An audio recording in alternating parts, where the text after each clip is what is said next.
نحمده ونصلي ونسلم على رسوله الكريم اما بعد اعوذ بالله من الشيطان الرجيم بسم الله الرحمن الرحيم والمؤمنون والمؤمنات بعضهم اولیاء بعض یأمرون بالمعروف وینہون عن المنکر ویقیمون الصلاة ویؤتون الزکاة ویطیعون اللہ ورسولہ صدق اللہ العظیم وصدق رسولہ النبی الکریم الامین ان اللہ وملائکتہ یصلون علی النبی یا ایہا الذین آمنوا صلوا علیہ وسلموا تسلیما الصلاۃ والسلام علیک یا سیدی یا رسول اللہ وعلی آلک واصحابک یا سیدی یا رحمۃ للعالمین۔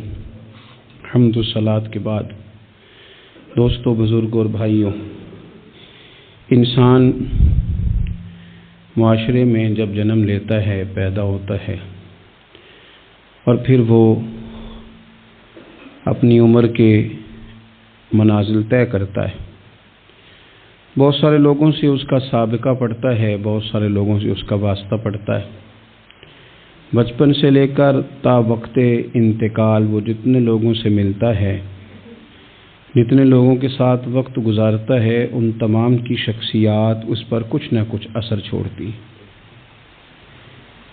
جو بالکل غیر جاندار چیزیں ہیں نا، آپ سمندر کے کنارے بیٹھ جائیں تو آپ کے جسم کو خنکی محسوس ہوگی، ٹھنڈک پہنچے گی، اور آپ آگ کے پاس بیٹھ جائیں گے تو وجود حرارت محسوس کرے گا۔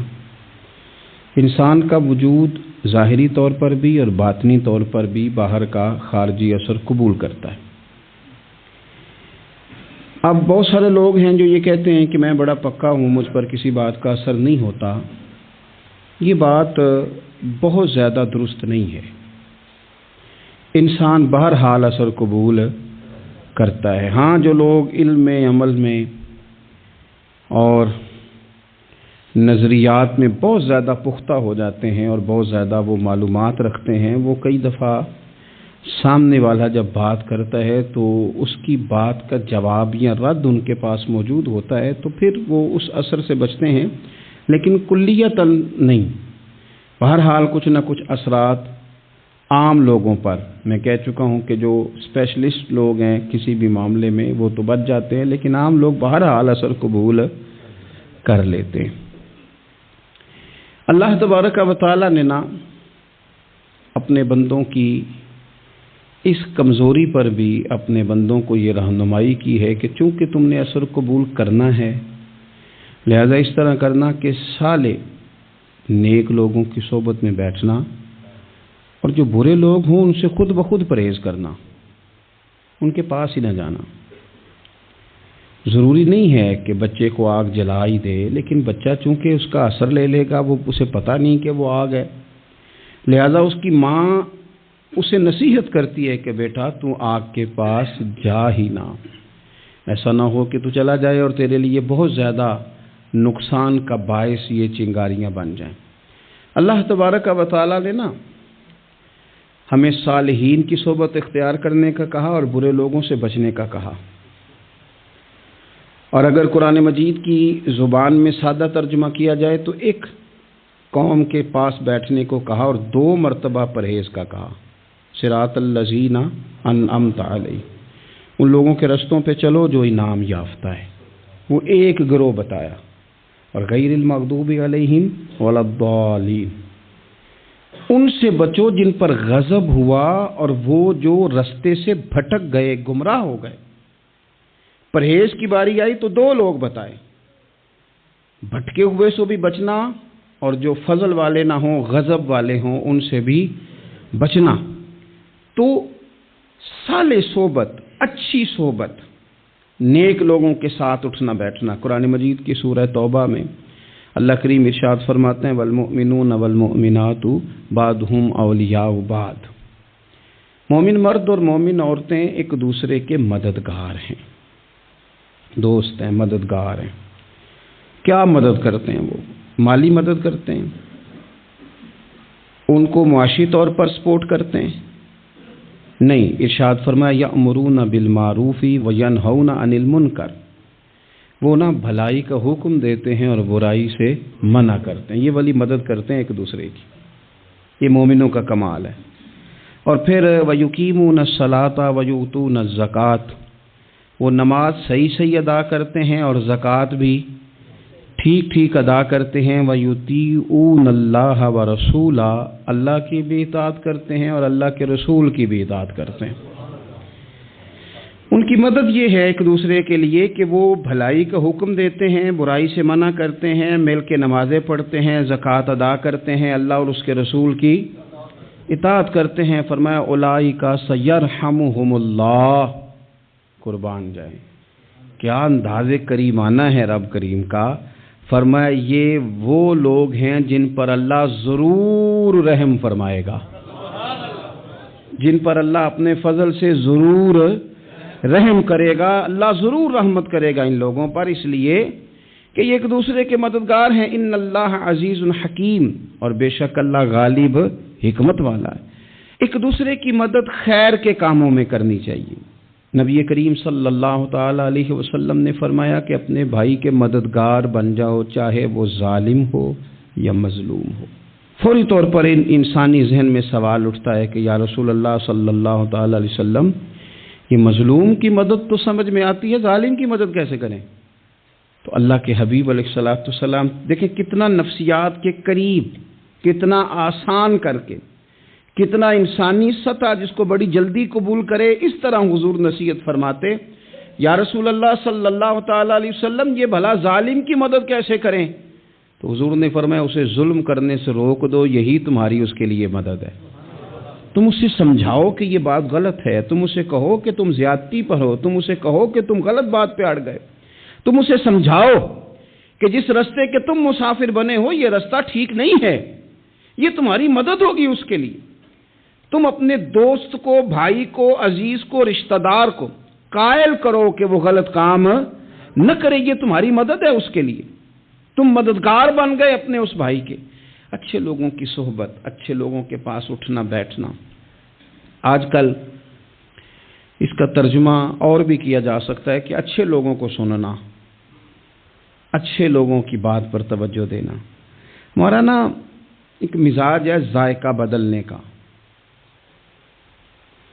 یعنی یہ طبیعت بڑی انوکھی ہے لوگوں کی، کہتے ہیں یہ تو بات روز سنتے ہیں، کوئی انوکھی بات نہ سنیں، اس چہرے کو تو روز دیکھتے ہیں، کوئی انوکھا چہرہ نہ دیکھیں۔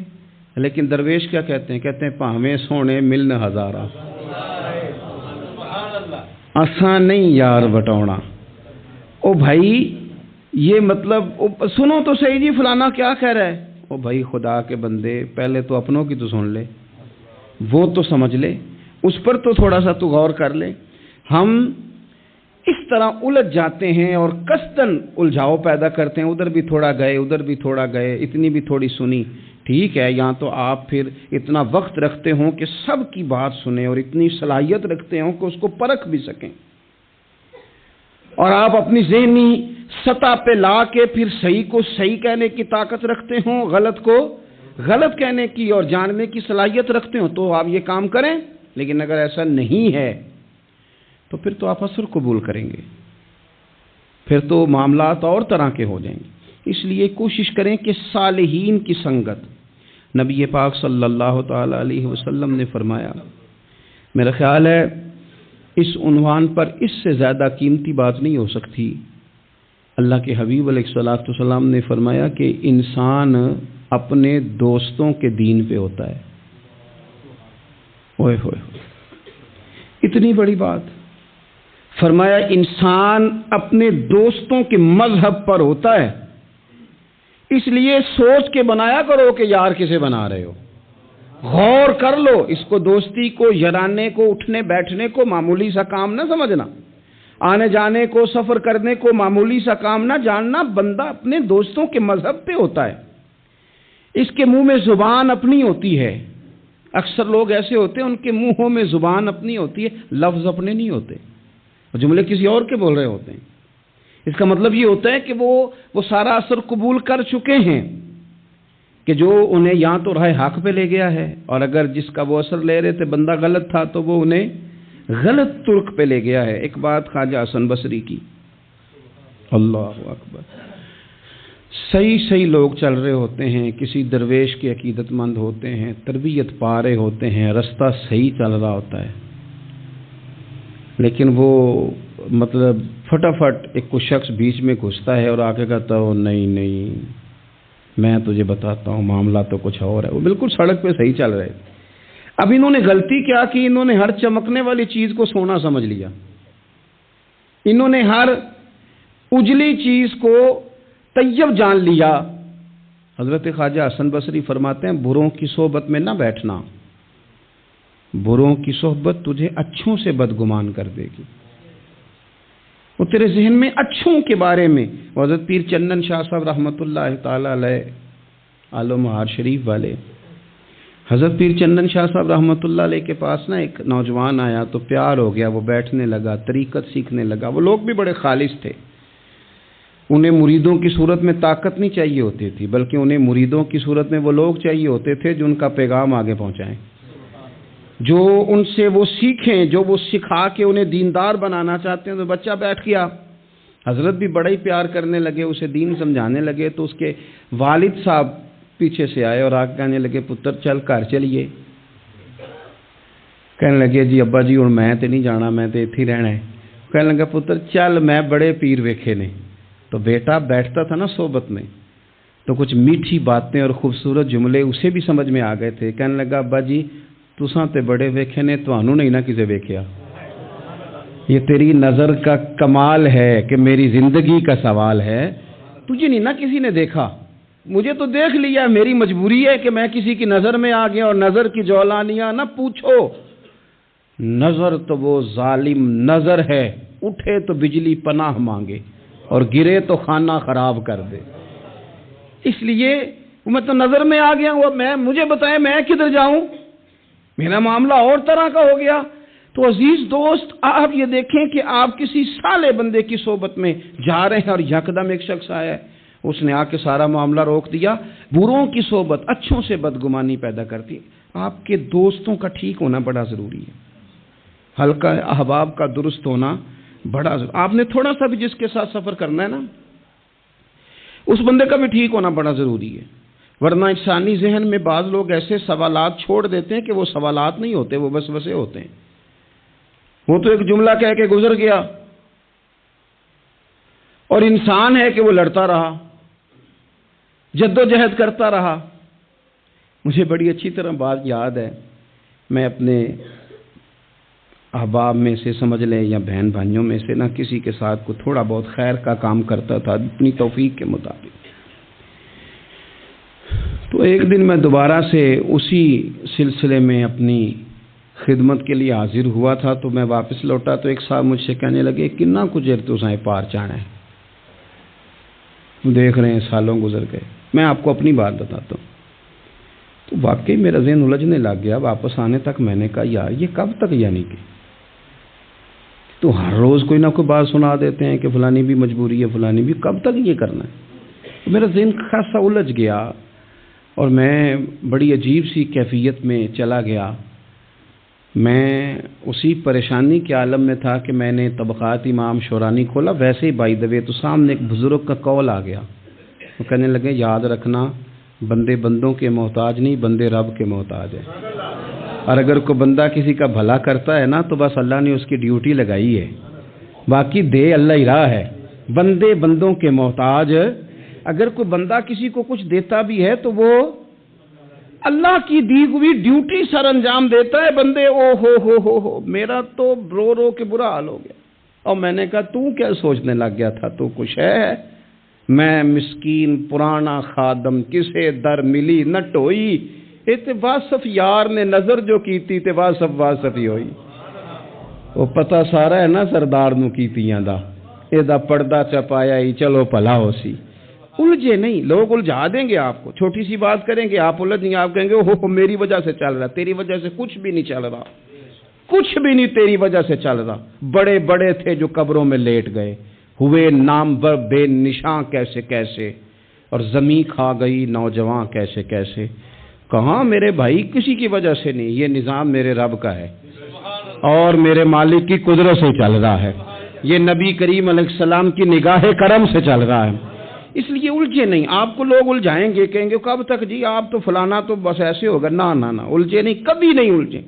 سنیں، ہمارے ارد گرد کے حلقہ یا احباب کا ٹھیک ہونا اتنا ضروری ہے، اتنا ضروری ہے کہ داتا گنج بخش علی اجویل رحمت اللہ علیہ فرماتے ہیں کہ مکہ معظمہ میں ایک شخص طواف کعبہ کر رہا تھا۔ بڑے سارے لوگ کہہ دیتے ہیں دعا میں یاد رکھنا، دعا میں یاد رکھنا، تو وہاں نا اپنی طلب اتنی زیادہ ہوتی ہے کہ وہ بندہ مطلب خزانے کے سامنے کھڑا ہے تو وہ کہتا ہے یہ بھی اپنے لیے لے لوں، یہ بھی اپنے لیے لے لوں، یہ بھی اپنے لیے لے لوں۔ ہوتے ہیں کچھ لوگ جن کو مطلب جو نظروں سے ہٹتے نہیں تو بندہ ان کے لیے دعا کرتا ہی رہتا ہے، لیکن زیادہ نہیں، میں آپ کو صحیح کہہ رہا ہوں، کم لوگ ہوتے ہیں۔ آج ہم جاتے ہیں بڑا مشکل سے سفر کر کے حرم شریف میں، لیکن بڑی آسانیاں، جہاز کا سفر ہے، بہت ساری آسانیاں، تو ایک بندہ 6 ماہ سال پیدل اس نے سفر کیا اور حرم شریف پہنچا، وہاں اس نے دعائیں مانگنی، اب اسے کوئی اور یاد آتا ہے، وہ تو بھائی خرچ ہو گیا، اس کا تو وجود تھکن سے چور ہو گیا۔ لیکن داتا صاحب رحمۃ اللہ علیہ فرماتے ہیں اس شخص کا حال یہ تھا کہ وہ حج کرنے گیا، جتنی بار بھی دیکھا نا کعبے کا طواف کر رہا ہے، غلاف پکڑا ہے، اور کیا پتہ کیا آ رہا ہے، یا اللہ میرے دوستوں کو ٹھیک کر دے، یا اللہ میرے دوستوں کی اصلاح کر دے، یا اللہ میرے دوستوں پہ فضل فرما دے، یا اللہ جو میرے ارد گرد رہنے والے ہیں انہیں اپنا قرب دے دے، ان کا رستہ آسان کر دے۔ وہ کہتے ہیں ایک درویش سے نہ ہی رہا گیا، اس نے کہا خدا کے بندے کچھ اپنے لیے بھی مانگ، جتنی دفعہ تجھے دیکھا ہے تو کہتا ہے یا اللہ میرے دوست ٹھیک کر دے، میرے دوست ٹھیک کر دے۔ وہ کہنے لگا تمہیں پتہ ہی نہیں، یہ بھی میں اپنے لیے ہی مانگ رہا ہوں۔ اس نے کہا اپنے لیے کس طرح مانگ رہا ہے؟ کہنے لگا وہ ٹھیک رہیں گے نا تو پھر میں بھی ٹھیک ہی رہوں گا، جب چاروں جانب سے مشورہ ہی خیر کا ملے گا تو میں کیسے بگڑوں گا؟ جب وہ سارے مجھے اچھی رائے دیں گے اور اچھی طرف ہی قائل کریں گے تو کیسے کام خراب ہوگا؟ تو میں بالواسطہ اپنے لیے ہی اللہ سے سوال کر رہا ہوں کہ یا اللہ انہیں سوار دے تاکہ میرا بھی فائدہ ہو جائے۔ اپنے حلقہ اثر میں ایک تو خود اچھی بات کریں، بری نہ کریں، اور دوسرا نا کوشش کریں کہ ایسے لوگوں کے پاس جا کے بیٹھیں، اور جا کے بیٹھنے کے لیے بھی نا انسان کا پہلے ارادہ، پہلے نیت۔ ہم جب کسی جگہ جاتے بھی ہیں تو ہماری نظریں اتنی طائرانہ پہلے پڑتی ہیں، اتنی تنقید کرتے ہیں، پہلے ہم نے اپنے ذہن میں جو خاکہ بنایا ہوتا ہے نا کسی کا، پہلے اس میں اسے تولتے ہیں، پہلے ہم پوری طرح نچوڑ کے دیکھتے ہیں کہ کون سی چیز صحیح ہے اور کون سی غلط ہے۔ اس ذائچے میں اگر کوئی پھر بھی پورا اتر آئے، پھر بھی اس کی کہی ہوئی باتوں کو اس ذوق سے قبول نہیں کرتے۔ جب آپ کا سیکھنے کا مزاج ہے تو پھر تو ہمیں کہا گیا کہ یہ علم، یہ معرفت، یہ تو مومن کی گم شدہ میراث ہے، مومن کی ہے، اس سے گم ہو گئی ہے، جہاں سے ملے وہاں سے حاصل کرو، خیر کی بات آپ ذہن بنائیں، اچھا گمان کریں کہ یار میں نے سیکھنا ہے، تو آپ طالب علم سے بھی سیکھ لیں گے، چھوٹے بچے سے بھی سیکھ لیں گے۔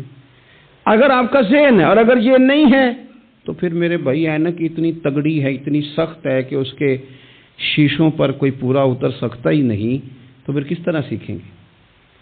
آپ حضرت ابن الجوزی رحمۃ اللہ علیہ فرماتے ہیں کہ ایک درویش تھے، حضرت ابو ہاشم ان کا نام تھا، کہتے ہیں بڑی مجبوری تھی، مجھے کہیں جانا تھا تو کشتی نہیں مل رہی تھی، اچانک ایک کشتی گزرنے لگی تو میں بھی سوار ہونے لگا، تو اللہ نے مجھ سے کہا کہ یہ ایک صاحب بیٹھے ہیں بڑے امیر ہیں، ساتھ ان کی کنیز ہے، انہوں نے مجھ سے بک کر لی ہے ساری کی ساری، کی عقیدہ سی سالم کرا لیا ٹانگا، وہ ساری کی ساری بک کر لی ہے، تو میں تو کسی کو نہیں بٹھا سکتا۔ تو وہ جو صاحب بیٹھے تھے بڑے سیٹھ آدمی تھے، کہنے لگے میاں آپ کسی اور کشتی میں بیٹھو، جو ان کی کنیز تھی نا وہ کہنے لگی چہرے سے کوئی نیک آدمی لگتا ہے، چلو اتنی سواریوں کی جگہ ہے، کسی کونے خدرے میں بیٹھ جائے گا، ہمارا کیا جائے گا؟ کہا اچھا چلو آ جاؤ۔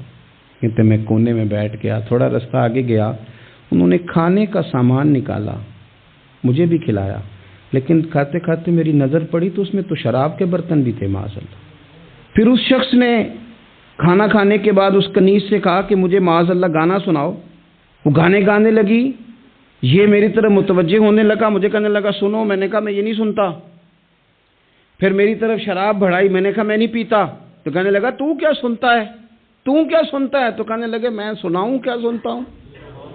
کہا سنائیے، فرماتے میں نے قرآن پاک پڑھنا شروع کر دیا۔ کچھ لوگ، میں آپ کو یقین سے کہتا ہوں، کچھ لوگ ایسے ہیں جن کی زندگی دور گزر گئی ہے مسجد سے، انہیں کو بندہ چاہیے جو تھوڑا سا جا کے پیغام حق سنائے۔ یعنی ان کو پتہ ہی نہیں ہے کہ دین میٹھا کتنا ہے، حسین کتنا ہے، قرآن میں چاشنی کتنی، سرکار کی تعریف کا، نعت خوانی کا رنگ کتنا شاندار ہے۔ میرا یہ ماننا ہے کہ جسے رب رسول کے رنگوں کی خوشبو کا پتہ چل گیا نا، پھر دنیا کا کوئی اور رنگ اسے اپنی طرف مائل کر ہی نہیں سکتا، سوال ہی پیدا نہیں ہوتا۔ کچھ لوگوں نے سونگا نہیں ہے، آئے نہیں ہیں، قریب نہیں آئے۔ تو شیخ ابو ہاشم کہتے ہیں، مجھے کہنے لگا سناؤ نا، امیر آدمی تھا، کبھی اس طرف گیا ہی نہیں تھا، ڈھیروں لوگ ہیں جو نہیں مسجد جاتے۔ الہاکم التکاثر حتی زرتم المقابر، اللہ فرماتے ہیں کہ تمہیں دولت کی ہرس نے اتنا عجیب الجھا دیا کہ قبروں تک پہنچ گئے تم۔ بہت سارے لوگ ہیں قبر میں چلے جاتے ہیں، مسجد میں نہیں آتے۔ تو کہتے ہیں میں نے اسے چند آیتیں سنائیں، اس کی تو کیفیت ہی بدل گئی۔ کہنے لگا مولانا زندگی بڑی گناہوں میں گزری ہے، اب توبہ کر لوں تو مالک معاف کر دے گا؟ کارنامے خطرناک ہیں، پیچھے رجسٹر کالا سیاہ، معافی ہو جائے گی۔ دولت بڑی تھی تو پھر ہم نے بھی شراب کباب شباب میں اڑا دی ساری، معاف کر دے گا؟ تو کہتے ہیں میں نے کہا ہو بندے کے آنے کی دیر ہے، اس کی رحمت تو فوراً ہی قبول کر لیتی ہے۔ ویسے بھی عدل کریں تے تھر تھر کمبن، اونچیاں شانہ والے تجھے فضل کریں تے پھر تے بخشے جامن میرے جے منہ کالے۔ کہتے اس نے اس کنیز کو آزاد کیا، دولت اللہ کی راہ میں خیرات کی، 40 سال میرے ساتھ رہا، پھر میں نے اس کی زبان سے سوائے خیر کے جملہ نہیں سنا۔ ایک کی بات کرتا تھا، کہتا تھا شیخ کاش آپ مجھے تھوڑا پہلے مل جاتے، زندگی سے یہ گلہ ہے کہ تو ذرا دیر سے ملا ہے، پہلے مل جاتے نا تو شاید میری زندگی کے کچھ اور دن بن جاتے، تھوڑی دیر اللہ والے کی صحبت۔ آپ فرماتے ہیں پھر وہ 40 سال کے بعد میرے سامنے انتقال ہوا، میں نے ہی دفن کیا، میں نے ہی قبر میں اتارا، جنازے کا اہتمام بھی میں نے ہی کیا۔ میرا یار تھا، دل لگ گیا تھا، پیار ہو گیا تھا، میں پریشان رہتا۔ ایک دن خواب میں مل کے مجھے کہنے لگا فکر نہ کر، میں نے اپنے رب کو بڑا ہی مہربان پایا ہے، میں نے اسے بڑا کریم پایا ہے، معاف کرنے والا پایا ہے، درگزر کرنے والا پایا ہے، اس نے فضل فرما دیا، میرے گناہوں پر اس کے عفو و درگزر کا قلم چل گیا ہے، اور میرے حق میں جو فیصلہ آیا ہے وہ رحمت والا ہی آیا ہے، فضل والا ہی فیصلہ آیا ہے۔ عزیز دوستو، تھوڑی دیر کسی نیک آدمی کی صحبت، ایک تو یہ ہے کہ وہ صحبت تقوی کی طرف مائل کرے گی، تو برے آدمی کی صحبت نا آپ کی طبیعت میں ہیجان پیدا کرے گی، ہیجان۔ وہ لوگ ہی ہوتے ہیں جو مل کے کہتے ہیں چھوڑ ساری دنیا داری ہے، پیسے ہوں تو سارے ٹھیک ہیں، یہ لوگ ہی ہیں جو یہ سبق بھی پڑھاتے ہیں۔ وہ لوگ ہی ہیں وہ کہتے ہیں چھوڑ یار، کون سے درویش، کون سے مولوی، کون سے دیندار، سب اسی طرح کے ہی ہیں۔ یہ لوگ ہی ہیں جو کہتے ہیں چھوڑو میاں تم کس چکر میں پڑ گئے، ابھی تو اتنی عمر پڑی ہے۔ یہ سب چیزیں ہیں۔ ہمارے صاحب رحمۃ اللہ علیہ ارشاد فرمایا کرتے تھے کہ بڑے بڑے گھروں کے مہمان نہ بننا، ورنہ بڑے بڑے اونچے اونچے مکان تمہارا بھی دل چاہے گا، کبھی میرا بھی اس طرح کا گھر ہو جائے نا۔ بڑے بڑے اونچے اونچے منصب دار لوگوں کے پاس نہ جانا، ورنہ تمہارا خیال بڑھے گا۔ دعوت کے لیے جانا، پیغام حق کے لیے جانا، وہ معاملہ ایک الگ ہے، لیکن اس شوق سے جانا کہ یہ بڑا آدمی ہے، فرمایا تمہارے لیے مشکل ہو جائے گی۔ تمہارا دل کہے گا کہ تو اتنے بڑے گھر میں کیوں نہیں رہ سکتا۔ اور پھر میں نے یہ بھی دیکھا ہے کہ بڑے بڑے خیر والے لوگ تھے لیکن صحبت بری مل گئی، لوگ نہیں ٹھیک مل سکے، مشیر نہیں ٹھیک مل سکے، معاونین نہیں ٹھیک مل سکے، رستے میں رہ گئے۔ صحیح بخاری میں ایک بادشاہ کا واقعہ ہے، بادشاہ کا۔ میں نے جب اسے پڑھا تو میں حیران ہی رہ گیا کہ یہ جو مشیر وزیر ہوتے ہیں یہاں تک لے جاتے ہیں بندے کو۔ وہ ہمارے ایک وزیر صاحب نے تھوڑے دن پہلے کہا ہے، بیچارے نا خبروں میں رہنے کے لیے اس طرح کی شرارتیں کرتے ہیں۔ اس کی وجہ یہ ہوتی ہے کہ ملک کا نظام تو چلتا نہیں، تو پھر وہ چاہتے ہیں کچھ لوگوں کو ادھر الجھا دو تاکہ وہ اصل سے ان کی توجہ ہٹ جائے۔ انہوں نے کہا جی قائد اعظم اسلامی ملک نہیں بنانا چاہتے تھے، تو کون سا بنانا چاہتے تھے؟ پاکستان کا مطلب کیا؟ لا الہ الا اللہ محمد رسول اللہ صلی اللہ علیہ وسلم۔ میں آپ کے جواب میں صرف اتنی بات کہوں گا کہ جو پاکستان بنانے والے تھے نا، وہ آپ کی طرح کے لوگ نہیں بنانا چاہتے تھے، آپ کی طرح کے لوگوں کے حوالے نہیں کرنا چاہتے۔ ہمارے لیڈروں کا یہ حال ہے کہ اس طرح کے لوگوں کو مشیر بنا لیتے ہیں، وزیر بنا لیتے ہیں۔ یہ کتنی رکاوٹ پیدا کرتے ہیں، کتنی تباہی کرتے ہیں۔ دیکھیے بخاری میں موجود ہے، ہرقل بادشاہ نے حضرت ابو سفیان رضی اللہ تعالیٰ عنہ، جو اس وقت ابھی کلمہ نہیں پڑھتے تھے، ان کو بلا کے نبی پاک علیہ السلام کے بارے میں ساری باتیں پوچھی، ایک ایک بات اس نے حضور کے بارے میں پوچھی، اور آخر میں یہ بھی پوچھا کہ کیا انہوں نے معاذ اللہ کبھی جھوٹ بولا ہے؟ تو ابو سفیان کہنے لگے نہیں، قربان جاؤں، میری مخالفت اپنی جگہ پہ، لیکن وہ میرے سامنے پیدا ہوئے ہیں، 40 سال کی عمر میں اعلان نبوت کیا ہے، ان کی گود میں بیٹیاں کھیلتے میں نے دیکھی ہیں، ان کے مقدس بال میرے سامنے سفید ہوئے ہیں، محبوب نے جب بھی بولا حق اور سچی بولا ہے۔ اس کی نا طبیعت میں دین اتر گیا بادشاہ کی۔ اس نے اس کے جواب میں بڑا خوبصورت جملہ کہا، کہنے لگا جس نے بندوں سے کبھی جھوٹ نہیں بولا، وہ یہ جھوٹ کیوں بولیں گے کہ میں اللہ کا رسول بن کے آیا۔ اس کی طبیعت تسلیم کر گئی کہ نبی پاک علیہ الصلوۃ والسلام سچے اور آخری نبی ہیں، اور اس نے اظہار بھی کیا، کہنے لگا مجھے یہ تو امید تھی کہ اللہ کے آخری محبوب علیہ السلام اپنی شانوں، عظمتوں، رفعتوں، بلندیوں سمیت تشریف لانے والے ہیں، پر یہ نہیں پتا تھا کہ وہ اہل عرب میں سے آئیں گے۔ اس نے کہا میں جلدی سے حاضر ہو کے نا حضور کی اطاعت قبول کرتا ہوں۔ لیکن بادشاہ تھا نا، بڑا آدمی جو ہوتا ہے نا، وہ اپنے ماحول کو ذرا تھوڑا ساتھ لے کے چلنا چاہتا ہے۔ تو بادشاہ نے بھی نا اپنے جتنے اس کے وزیر مشیر تھے ان کو بلایا اور اپنے محل میں دعوت دی۔ ذرا انداز دیکھیے گا، اور خود بالا خانے کے اوپر چڑھ گیا، دروازے بند کر لیے، اور اوپر چڑھ کے نا انہیں بالا خانے سے جھانک کے کہنے لگا تمہیں بھی پتہ چل گیا، مجھے بھی پتہ چل گیا، اللہ کے آخری رسول تشریف لے آئے صلی اللہ تعالی علیہ وسلم۔ اب میرا خیال ہے کہ ہماری اور تمہاری بہتری اور بقا اسی میں ہے کہ ہم بیٹھے نہ رہیں، جلدی سے جا کے محبوب پاک کے دامن کو تھام لیں، حضور کی فرما برداری قبول کر لیں۔ اب جب بادشاہ نے یہ بات کی تو وہ جو وزیر تھے، مشیر تھے، ان کی حالت اتنی خطرناک ہو گئی کہ وہ تو دروازوں کی طرف دوڑے کہ کھولیں گے اور نوچ لیں گے بادشاہ کو، یہ کیا کہہ رہا ہے معاذ اللہ۔ اس قدر زیادہ ان لوگوں نے اظہار کیا استغفر اللہ معاذ اللہ دین سے دوری کا۔ جب بادشاہ نے یہ کیفیت دیکھی نا، اوہو، بندے دیکھ کے رب رسول سے دور رہ گیا، کہنے لگا نہیں نہیں بھائی، نہیں، میں تو صرف تمہیں آزما ہی رہا تھا کہ تم اپنے دین کے ساتھ کتنے پختہ ہو، ہم نہیں کہیں بھی جا رہے، ہم یہیں رہیں گے، یہی ہمارا دین رہے گا۔ ان وزیروں نے، مشیروں نے، دوستوں نے، قریبی لوگوں نے رسول اللہ کی غلامی میں نہیں آنے دیا۔ اتنا برا اثر کرتے ہیں یہ مشیر وزیر، اتنا خوفناک حال کر دیتے ہیں انسان کا قریب رہنے والے لوگ کہ سامنے کرم کا دریا بہ رہا تھا، لیکن اس کی بدقسمتی دیکھو، وہ دور اس لیے رہ گیا کہ اس کے دوست ٹھیک نہیں تھے، مشورہ دینے والے ٹھیک نہیں تھے، قریب رہنے والے ٹھیک نہیں، یہ دور رہ گیا، اور نجاشی کلمہ پڑھ کے محبوب کا مسلمان ہو گیا۔ حضرت عائشہ صدیقہ فرمایا کرتی تھی نجاشی وہ خوش قسمت مسلمان ہے کہ جب وہ دنیا سے گیا تو اس کی قبر سے بھی نور نکلا کرتا تھا۔ اس نے نہیں بادشاہ دیکھی، غلامی کی رسول کریم، اور اس نے اپنے مشیروں پر لوگ تو یہاں تک بری صحبت اثر کرے گی کہ وہ دین سے دور لے جائے گی۔